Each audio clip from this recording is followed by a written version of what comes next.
इस वीडियो में मैं आप लोगों को बताऊंगा लेआउट और मॉडल की जो टैब है ये अक्सर गायब हो जाती है। यहाँ पे ये देखें, ऑटोकैड मेरे पास ये ओपन है।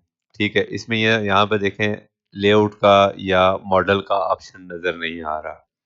ठीक है, इस जो है वो टैब को आप वापस कैसे ला सकते हैं, इसकी इस वीडियो में हम लोग सीखेंगे। ठीक है, सबसे पहले आप लोगों ने क्या करना है, ठीक है, ऑप्शन पे क्लिक करना है, ओपी इंटर करना है। ओपी इंटर करने के बाद यहाँ पे इस तरीके का आपके पास ये डायलॉग बॉक्स आएगा। ठीक है, ये फाइल पे क्लिक हुआ हुआ होगा।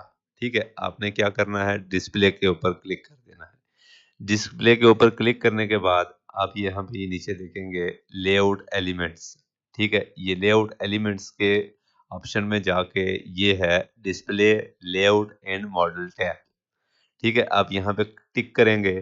ठीक है, अप्लाई करेंगे और ये आपके पास वापस आ जाएगा। जो भी आपने जितने भी लेआउट रखे हुए होंगे, ये जितने भी आप लोगों ने कॉपी किए होंगे, वो सारे के सारे उसी लेवल में वो वापस आ जाएंगे।